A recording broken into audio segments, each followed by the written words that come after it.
Alright guys, TacticalRab back again today. Hope you're all doing well and enjoying your day so far. And this artificial ping discussion is getting rather spicy indeed. After Los Angeles Thieves demolished the Boston breach yesterday, Methodz has come out and said, look, that series, yes, it was down to us playing badly in parts, but the servers definitely had a part to play. And Crimsix also saying that OpTic need iLLeY back in their team if they want to get back to the dominant levels I guess they saw back in Stage 1. Very much into your thoughts in the comment section below. Hit the like button if you enjoy. Subscribe if you're new, as always, I would greatly appreciate it. Really up to the channel. Thank you very much indeed for doing that. 3 games, of course, going on this evening. We'll dive into those in a few minutes' time. Shotzi having a good time here on Bicage as usual. This guy's honestly had a control on this map, but yesterday, first 2 maps especially, had a bit of a bad time. This also going on right now. There's kind of the challenges tourney going on, as Clayster says, men at the top 4. We'll see, of course, how he continues from there. He also had a few words to say, though, on some of these other teams in the CDL that are, well, certainly struggling right now. This I thought was rather interesting. I did mention this yesterday briefly, that the rumour had that Temp actually tried to bench himself from the Paris region for this weekend matches, probably saying, look, I've just had enough with this team, like,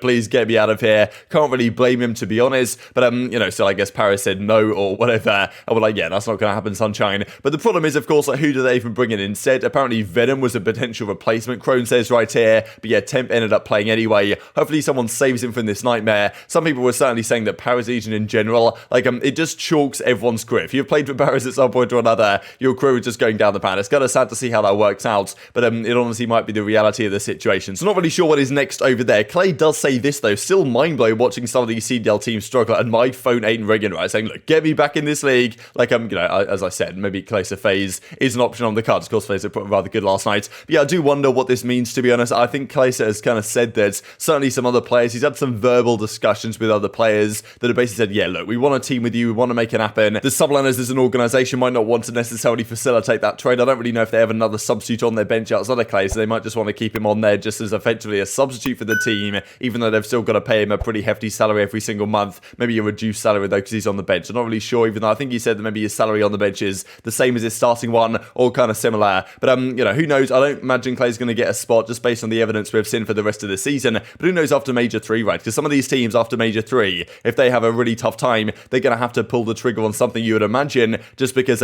Champs qualification is so in jeopardy for many of these squads right now. And Clay could be a guy to sub him, but it's kind of hard to see it. Maybe next year, hopefully that's the case, because he did say that if he doesn't get a spot next season, that's going to be it for him in Call of Duty. Now, we've got to talk about this series yesterday, right? I thought this was kind of funny from Looney here, actually talking to JCap, as he says, now just to make that consistent, like the way they won that series yesterday was like, just Looney's like, look, if you can make that consistent, if you can be winning every single series, 100-point club, 6-0 in the search, 3-0 in the control, like, kudos to you, right? If you can actually just dominate every single team like that. So, of course, like, they're looking to become a bit more consistent at Thieves. Crazy how every single series they played this stage has been a 3-0, but yet they're kind of 2-2, right? They've 3-0'd 2 teams, they've got 3-0'd twice. Now, the big discussion really about the Seattle series was a few days ago that they got 3-0'd, but all the talk from Envoy and Kenny was about the servers, right, and the fact that they played on a server that was, favouring Seattle theoretically. It was like a Dallas server, therefore theoretically better for Seattle based in Texas. That team, of course, LA based in LA. But,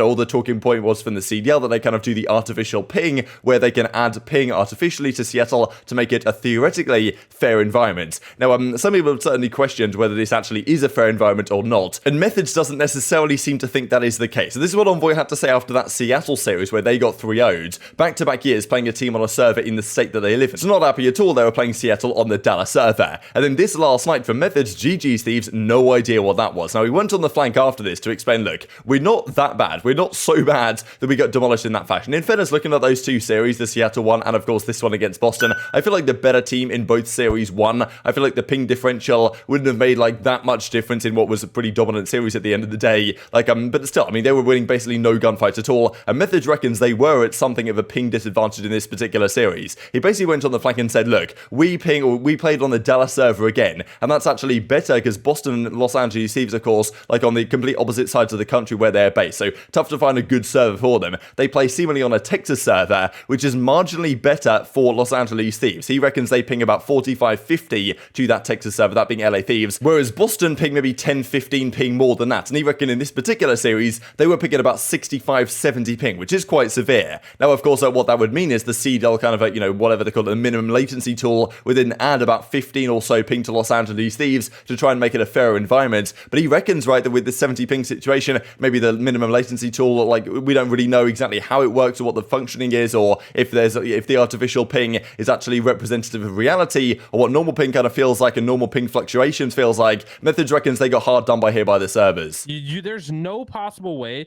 to have a fair match of 4 players in Boston versus 4 players in LA. It's not possible. It's Listen, man, not. I'm here for just a minute or two, but there is no way anybody thinks we are that bad.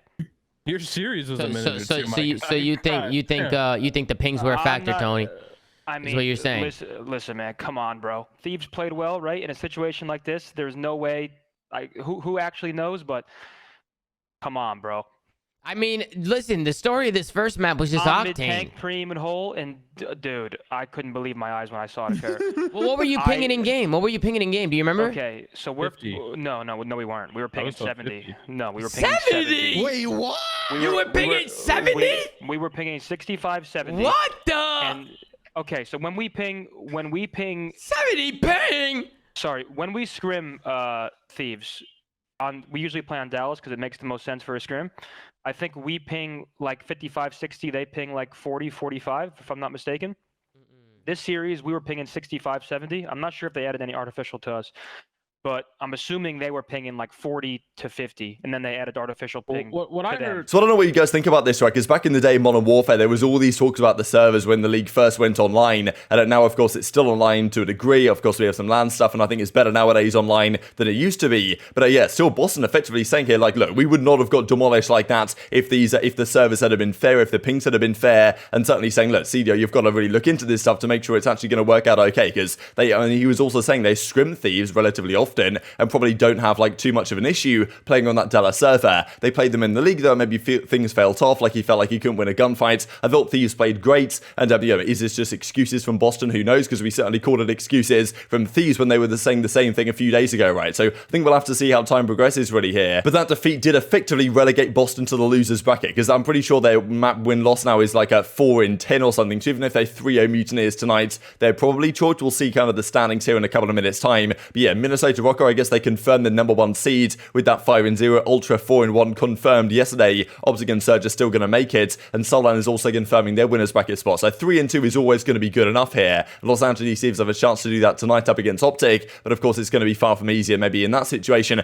the ping will actually favour OpTic, just because if they're playing in a similar situation to on the Dallas server, like they were against Seattle a few days ago, then you might wonder if the minimum latency tool would favour OpTic in this series as opposed to Thieves. Which, how much difference is that making? We might find out more on this over the coming days. Got to talk, of course, about the OpTic series, though, because last night they played New York. I thought New York played phenomenal Call of Duty this series, to be honest. They certainly came in with the fire here. As I said last night, I think this was a more important series for New York than it was for OpTic. And both of these teams, that I think they're probably both top 3, top 4. Of course, OpTic #1, but like New York are top 3, top 4 in that ballpark team in the game. Like and Tron's Ultra there or thereabouts, Minnesota there or thereabouts. Like, it's going to be a crazy major, honestly, this one. Now, Cellium says here to Dashi, regain Bruce, play Thieves tomorrow. That's going to be a big series, of course, coming up later on this evening. But as Rambo says, quick turnaround for our last match before heading out to Toronto. So no indication from any of the guys in OpTic that iLLeY's coming back anytime soon. There's not really been any talk from him or about him right within the team itself. And effectively, Crimsix comes out and says in the post-game interview, like, look, we've got to get this guy back in business, right? Like, where is he? They certainly need him. He reckons after this series that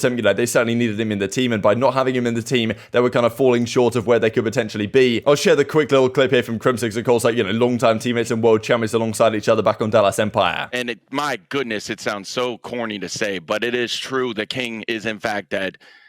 Ender, what are you doing? Get your thumb out of your... No. I was about to swear. Right. Get your thumb out of your noose and get back on the roster. What are you doing?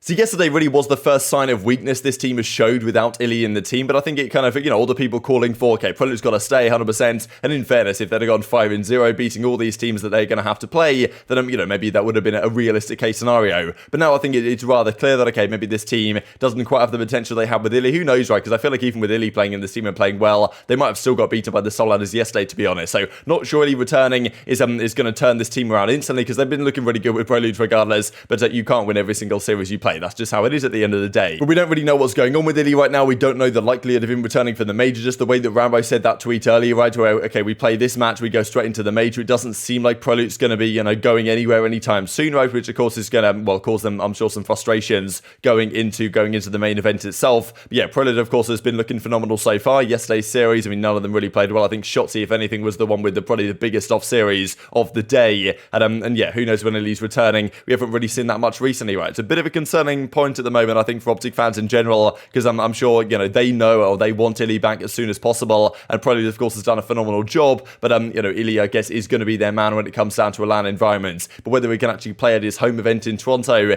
is certainly up in the air at the present time. This also got to mention real quick, because lots of talk really about kind of thumb injuries and players struggling with certain difficulties. And as Sky says, every time I decide to play way more, I get a pain in my index finger from clawing too much. Like, I've never done claw on the controller. If you guys know what claw is, effectively it's when instead of pulling the trigger with your index finger, you pull it with your middle finger and you use your index finger to press the buttons, right, to reload and stuff like this, like to jump. You can do it with that as well with your index finger. Pretty cool scump plays like this. Many pros have played like this. I think it's maybe popular in the Halo side as well. I've never done it because it always made my hand feel really awkward, and I think it made it effectively painful if you start trying to play like that. And obviously players that have played like this a lot, they can kind of get away with it, but even that, it might be causing some issues, right? So players just have to be really careful with their hands, like, stretches, like, I don't know what else you do to look after your hands properly, but the players really have to start thinking about it, because it's something that comes up, at least like 2 players every single year start talking about hand pain and issues and stuff like this. So they're going to have to get on top of it. I'm sure the organizations themselves will think about it as well. But let's dive into the 3 series going on this evening then. First of all, I thought it's kind of funny from Scump. I sunburned the OpTic logo into my skin today. I mean, look at this. You can see it pretty blatantly right here. But Scump's got the green of OpTic, the red of Los Angeles Thieves, and those are the 2 teams playing up against each other this evening. These are presently the standings, right? So as I say, if you've got 3 wins, you're going to be good enough. Now, Thieves with 6-in-6 map count, they're honestly looking okay, but they've played so few maps, right? They've played 4 series, but only 12 maps, which, of course, is pretty much the lowest you could possibly do. So tonight, if they get 3-0'd, for example, their map win-loss will actually be quite bad, because a 3 map losses is quite severe when you've only played 6, well, you've only got 6 map wins, 6 map losses in terms of the map win percentage, which is the crucial factor. So they kind of need to try and win tonight anyway. Obviously, going to be, of course, in winners regardless. Now, in the bottom side, LA Guerrillas and Paris Legion are chalked with only kind of 1 and 0 victories respectively. But yeah, pretty much anything can still happen down here, right? If Boston beat Florida Mutineers, like whoever wins out of Boston and Florida goes 2-3. Whoever loses is for sure out of there. And London Royal Ravens have a massive series first up against Seattle Surge. If they win that, they maybe have a slim chance, but they have to win that quite comfortably, right? Because their map win loss is also disgustingly bad. So I think it really does come down to a lot of these map win losses. But yeah, I think that probably Seattle Surge are going to take down London. London are going to go to losers. And then there's going to be one more team that goes to losers, and that's pretty much going to be the loser, you would imagine, of Mutineers versus the Boston Breach here. But in fairness, like, even Thieves could be down there depending on the map win loss. If London were to beat Seattle, but if they don't, then I think there'll be quite a lot of 1-in-4 teams down here. So 2 wins should be enough to get you into winners. So it's a bit of a messy situation, right? But yeah, these are the 3 games on the day. I'm going to take Seattle to beat London. I think something like a 3-1. Mutineers versus Boston, I really don't know. Like, I want to see if this kind of ping situation actually holds any water. For now, I'm going to say, look, I actually just think Boston are in a bit of a slump and are really struggling right now, and I'm going to take Mutineers in this series. Maybe in a 3-1. I feel like if it goes game 5, Boston might have a little bit more eyes, but I'm not sure about that. And then OpTic versus Thieves. Like, look, I really don't know how to call this one. I feel like, honestly, if any team wants to win this series, it could well be a game 5. I feel like OpTic won't win this series more comfortably than a game 5. I feel like Thieves could come out with the absolute fire here like they did yesterday as well, because they always play well against OpTic, but I'm going to take OpTic, I think, in just about a game 5. I'm not sure Thieves quite have what it takes yet in kind of the game 5 clutch moments that they've kind of shown weakness in so far this year. But always these series, Thieves always play well in these series against OpTic, so I'm expecting it to be a banger. Very much intrigued to your thoughts and all this stuff in the comment section below. Hope you guys enjoyed the video. If you did enjoy it, hit the like button, tells your YouTube gods this is a good video, and also like you should see it as well, and I've grown the competitive Call of Duty community. I think once again, as always, take care of yourselves,